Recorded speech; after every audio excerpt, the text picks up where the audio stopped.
What we're going to do today is basically demonstrate how to hydrate the Magic Poly Ice properly.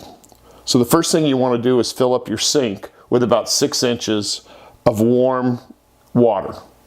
Next, go ahead and keep a timer handy, and you want to take the sheet and you want to fold it in thirds, just like this. Okay, then you're going to submerge it in the water and you're just going to crumple it up.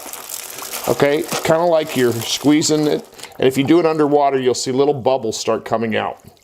You want to do this for about probably 45 seconds, and as you're doing this, you will begin to feel little gel start expanding, almost like there's little gummy bears in between your hands. And you're going to keep doing that for about 45 seconds, trying to make sure you get all the different cells, whether it's a 24 cell sheet or a 9 cell sheet, all of the polymer starting to be activated. If you look at my timer up there, we're at about 44 seconds, and you can already feel that these and see that these are beginning to really start to swell out.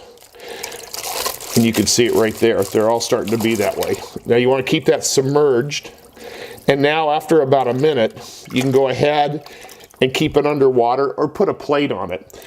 And we'll talk about, it'll take about 2, maybe 3 minutes more. And as it's under there, you can start kind of pushing down on each cell and you'll feel little bubbles come out. And that's when you push the bubbles out, it lets you get air in. Now what you want to make sure of while we're waiting for this to hydrate is we want to make sure that we don't overhydrate it.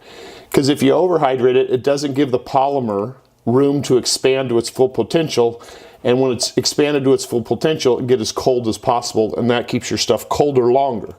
So what I try to tell you is you're better to be a little underhydrated because you can always put it back in the water. The next thing to remember also is that you want to make sure that when you put it in your chest or cooler, you don't ever want it to be in contact with water because it'll hydrate. So make sure if you put it in with, let's say, some ice, the ice is in a watertight bag or the polymer sheet is in a watertight bag. So we're at about 2 minutes and 15 seconds, and you can see these are already starting to be really close to ready to pull out of here. So these are almost there. So we're going to just leave it in here another few minutes, not a few minutes, if just maybe another minute and a half. And we'll keep pushing down on this. And you can see, I consider this ready. You push your finger in there, and that's about where I would take it out. You can see I can just about put my fingers together. And just set it on a dry towel. Don't be afraid of this water squirting out. That's just clearing the package. And when you've completed that and it's dried off, go ahead and put it in the freezer for 3 days. And that's how you hydrate the Magic Poly Ice. Okay?